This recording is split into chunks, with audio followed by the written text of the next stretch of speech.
रसोई एक बार खुलेगी। मीरा एक मध्यम वर्गीय परिवार की स्वामिनी थी। उसके परिवार में उसका पति संदीप, बड़ा बेटा करण, छोटा बेटा रमन और बहू प्रिया थी। रमन की भी शादी नहीं हुई थी। एक दिन जब प्रिया खाना बनाकर किचन से निकली तो रमन ने कहा, भाभी वो हल्दी वाला दूध दे देंगी, आज जरा चोट लग गई है। अरे चोट कैसे लग गई? कुछ खास नहीं, वो ठोकर लग गई थी तो गिर पड़ा। अच्छा ठीक है, आप बैठिए, मैं अभी दूध लेकर आती हूँ। क्या बोला तूने रमन? चोट लग गई? अरे मम्मी परेशान मत होना, कुछ नहीं हुआ है मुझे, अभी हल्दी वाला दूध पीऊंगा तो ठीक हो जाऊंगा। प्रिया ने हल्दी वाला दूध रमन को लाकर दिया तो उसने फटाफट पिया और वो अपने कमरे में चला गया। प्रिया भी अपने कमरे में जाने वाली थी कि तभी उसके ससुर संदीप ने आवाज लगाई, अरे चाय मिल जाती तो मजा आ जाता इस टाइम। जी पापा जी, अभी लाती हूँ। थोड़ी इलायची डाल देना। ठीक है। प्रिया जैसी किचन की तरफ बढ़ी तो सबने कहा, हम भी पियेंगे, हम भी पियेंगे। उसने सबके लिए चाय बनाई और सबको पिलाई। चाय पीने के बाद उसने वो बर्तन भी तो धोने थे। अगर अभी बर्तन धोकर नहीं रखे तो सुबह प्रॉब्लम होगी, धो देती हूँ। बर्तन धोकर आखिरकार अपने कमरे में पहुंची तो करण बोल पड़ा, अरे कितनी देर लगाती हो आने में? ये सुनते ही प्रिया को गुस्सा आ गया और वो चिल्ला पड़ी, मैं वहां किचन में मस्ती नहीं कर रही थी, ना ही भांगड़ा डाल रही थी। काम होता है इसीलिए देर लगती है, और काम भी मेरा अपना नहीं। कभी कोई कुछ कह देता है, कभी कोई कुछ कह देता है, तो करना ही पड़ेगा ना।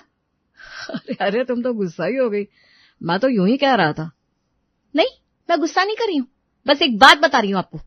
अच्छा ठीक है, जो भी है छोड़ो, आओ बैठो आराम से। करण ने प्रिया का हाथ पकड़ा और उसे पास बिठा लिया। कमरे की हल्की रोशनी में वो दोनों आमने सामने बैठे थे। देखो प्रिया, मुझे नहीं पता तुम पर कितना काम आ पड़ता है, मैं बाहर की दुनिया में फंसा रहता हूँ, पर तुम्हारे चेहरे की थकान आज बता गई कि कुछ तो ठीक नहीं है। तुम कुछ नहीं समझते करण, दिन भर किसी का दूध, किसी की चाय, किसी के बर्तन। मेरा नाम प्रिया नहीं, परमानेंट रसोई वाली रख दो। अरे बाबा, मजाक कर दिया था मैंने, तुम तो लाल पीली हो गई। चलो छोड़ो, आज की बातें भुला दो। भूल जाऊंगी, जैसे सब भूल जाती हूँ। चलो सो जाओ तुम। करण सो गया, लेकिन प्रिया की आंखों में नींद कहाँ थी। उसने धीरे से मोबाइल उठाया और अपनी दोस्त रीमा को कॉल मिलाया। हेलो मैडम, याद कैसे आई? बस यूं ही, थोड़ी घुटन सी हो रही थी। क्या हुआ रे, तू ठीक तो है ना? आवाज क्यों इतनी बुझी हुई लग रही है? रीमा, तुझसे क्या छुपाऊं, बहुत थक गई हूं मैं। इस घर में जैसे मेरी कोई पहचान ही नहीं है। सुबह उठो तो चाय, फिर नाश्ता, फिर दोपहर का खाना, फिर शाम की चाय, रात का खाना और फिर बर्तन। अरे यार, तू तो मशीन बन गई है। हम औरतें हर घर में यही कर रहे हैं, पर तू तो बिल्कुल घुल गई है काम में। रीमा और प्रिया की बातें चल रही थी कि तभी मीरा वहीं से गुजरी और उसने उनकी बातें सुन ली। उसने दरवाजा खटखटाया। प्रिया, जरा इधर आना। जी मम्मी जी। देखो, मैंने भी अपनी जिंदगी रसोई में ही गुजारी है, हर औरत को करना पड़ता है, मगर एक बात याद रख, घर की बातें घर में रहनी चाहिए, बाहर की दुनिया मजाक उड़ाती है, समझी? माफ कीजिए मम्मी जी, मुझे गलती का एहसास हो गया है, अब से मैं किसी से कुछ नहीं कहूंगी। वक्त गुजरा, फिर आया रमन की शादी का दिन।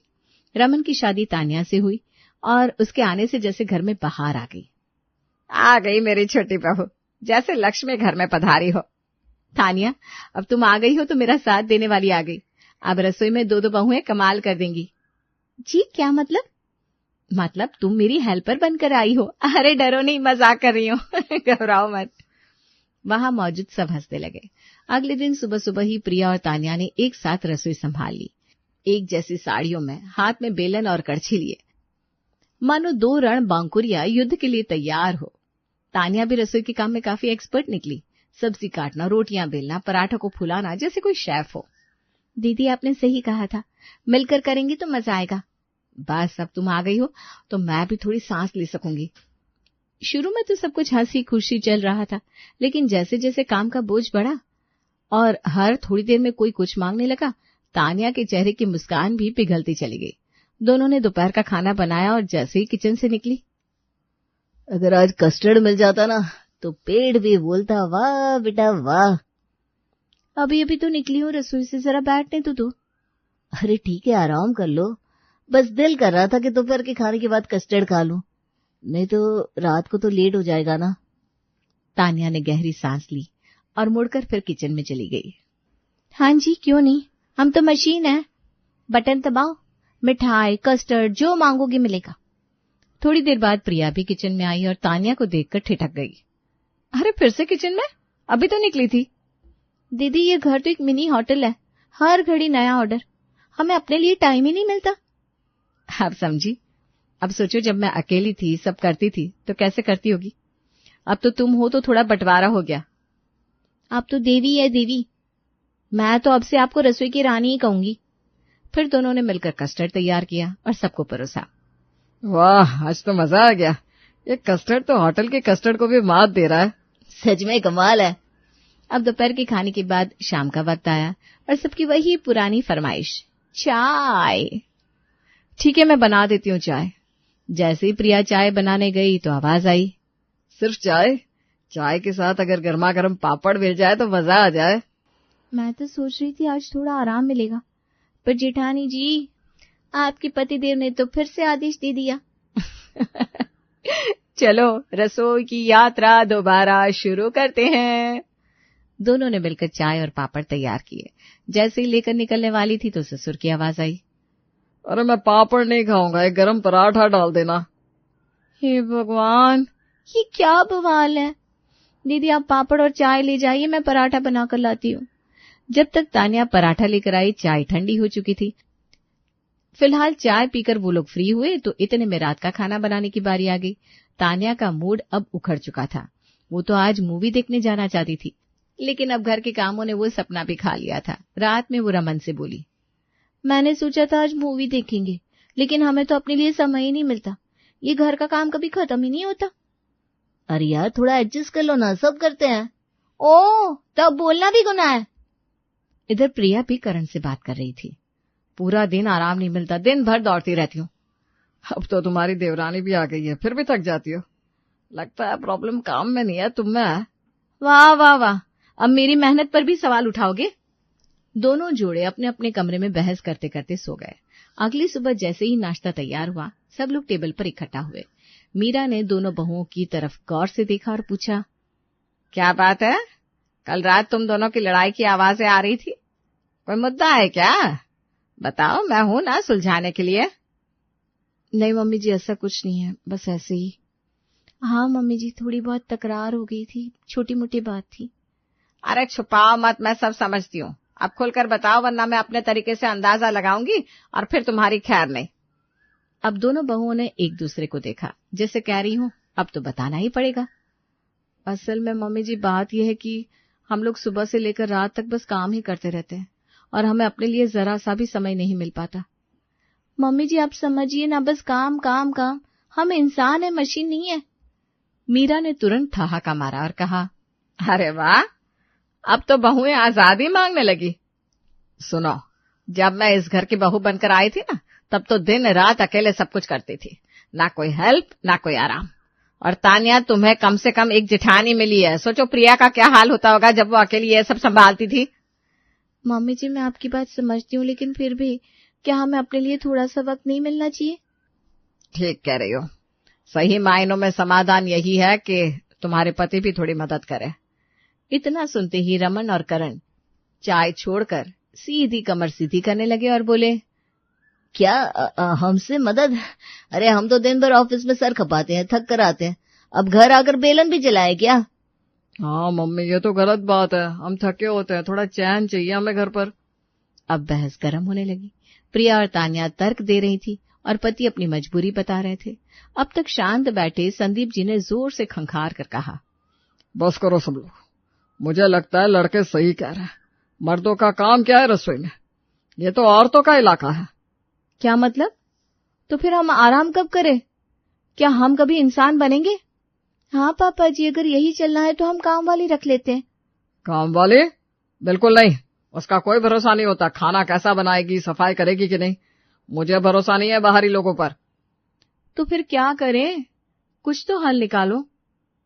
एक आइडिया है मेरे पास। रसोई दिन में सिर्फ एक बार खुलेगी, सुबह। सुबह जो काम होगा वही दिन भर चलेगा, उसके बाद न कोई चाय, न पराठा, न हलवा। अरे पापा, आप तो क्रांतिकारी बन गए आज। वैसे सुनने में बढ़िया लग रहा है। हाँ, बहुत बढ़िया, चलो यही ठीक है। मीरा शक में थी, लेकिन दोनों बहुएं काफी एक्साइटेड थी तो उन्होंने हामी भर दी। अब अगली सुबह जैसे ही सूरज चढ़ा, दोनों बहुएं रसोई में घुस गई। सबने पहले बनाई चाय, बहुत सारी चाय, क्योंकि दिन भर कोई मांग ना करते। देखो थर्मस भर दो पापा जी के लिए, वरना फिर से बोलेंगे अब चाय तो नहीं बन सकती। इसके बाद तैयार किया भरपेट नाश्ता, ताकि कोई दोबारा कुछ न मांगे। लगे आज दोपहर का खाना भी बना लेते, नहीं तो दोपहर में भूखे रहेंगे, और रात का भी एक बार में सब खत्म। तीनों टाइम का खाना एक ही साथ बनाकर दोनों की जान निकल गई। हाथ जल गए, पैर दुखने लगे और माथे पर पसीना बहने लगा। जैसे तैसे दोपहर के 2 बजते बजते सब निपटा। अब वो थकी हारी अपने अपने कमरों में जाकर सीधी बिस्तर पर गिर पड़ी। अब तो हड्डियां चटकने लगी है। वो इतनी थकी हुई थी कि लेटते ही सो गई। शाम हुई तो उनके पति ऑफिस से लौटे। करण ने जैसे ही प्रिया को बिस्तर पर पड़ा देखा, चौंक कर पूछा, अरे क्या हुआ, बीमार हो क्या? नहीं, थक गई हो, सुबह से शाम तक 3 टाइम का खाना बनाया, अब तो लग रहा है कि जान निकल जाएगी। उधर तान्या ने भी रमन को ऐसा ही कुछ कहा। फ्री टाइम में कुछ किया नहीं? मजाक ना बनाओ, इतनी थकावट के साथ क्या ही करेंगे। अगली सुबह जब मीरा ने देखा कि प्रिया और तान्या फिर से रसोई में घुस चुकी है तो उसने कहा, देखो अगर चाहो तो पुराना सिस्टम फिर से शुरू कर सकते हो, कम से कम ये थकावट तो नहीं झेलनी पड़ेगी। नहीं मम्मी जी, हम अभी ट्राई करना चाहते हैं, शायद हमें आदत पड़ जाए। हाँ, हो सकता है यही तरीका हमारे लिए बेहतर निकले। उन्होंने नाश्ता बनाया, फिर दोपहर का खाना, फिर रात का खाना, और बीच बीच में जो जो मांग पड़ती वो भी। इस बार उन्होंने सोचा कि थोड़ा जल्दी निपटाएं ताकि दोपहर तक फ्री हो सके, लेकिन काम जल्दी नहीं निपटा। फिर से दोपहर के 2 बज गए। बर्तन मांजने से लेकर दही जमाने तक सब कुछ करने के बाद दोनों की ऐसी हालत हो गई कि खड़ा होना भी मुश्किल। दोनों थककर हॉल के सोफे पर आकर गिर गए। भगवान की कसम, मेरी तो टांगे जवाब दे रही हैं। ऐसे नहीं चल पाएगा दीदी, आधा दिन तो काम में निकल जाता है और बाकी आधे में बस लेटने की हिम्मत बचती है। ऊपर से खाना भी कैसा, सुबह बनाकर रखो, फिर दोपहर रात को वही गरम करके खाओ। स्वाद का तो सत्यानाश हो गया है। तो क्या फैसला लिया तुम लोगों ने? फैसला ही तो नहीं ले पा रहे मम्मी जी, एक तरफ कुआं है, दूसरी तरफ खाई। सही तो यही होगा ना कि हमारे पति भी थोड़ी मदद करें, पर उन्हें तो टीवी, मोबाइल और गप्पों से फुर्सत नहीं है।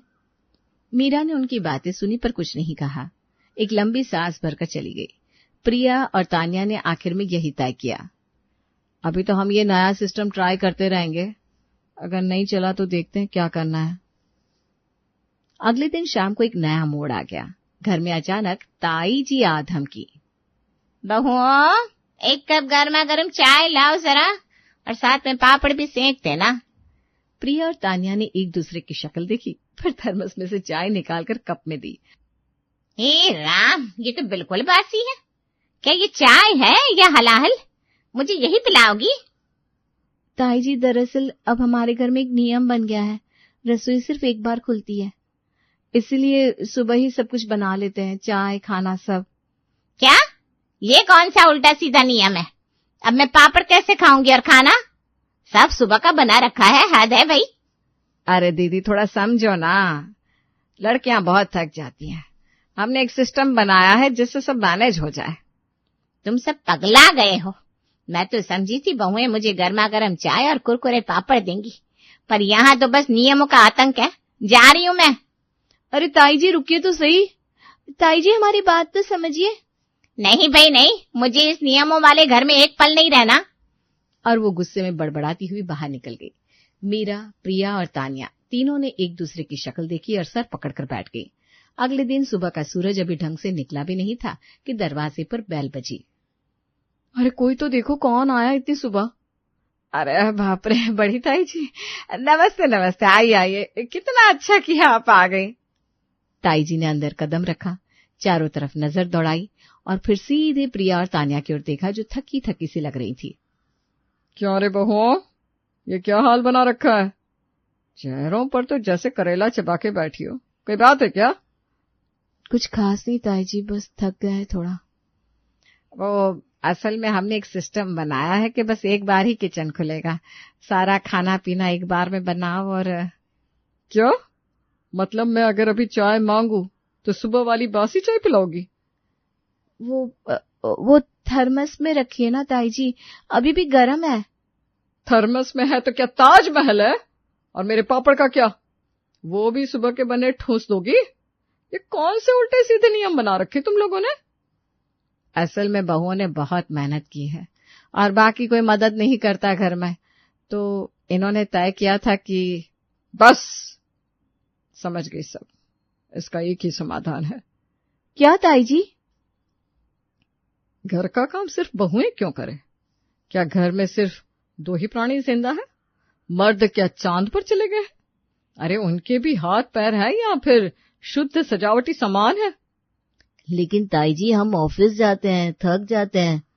तो बहुएं क्या एयर कंडीशनर में झूला झूल रही हैं? खाना बनाना, झाड़ू पोछा, बर्तन, ये सब क्या पार्क में पिकनिक है? पर ताई जी मर्दों से खाना बनवाना थोड़ा अजीब लगता है ना? तो जब भूखे मरोगे तब औरतों से भीख मांगना काबिलियत मानोगे? काम करना सीखो, सबको करना पड़ेगा, वरना कल से मैं भी खाना नहीं खाऊंगी। अब तो सबकी बोलती बंद। ताई जी आप तो आज जलवा भी खेल रही हो।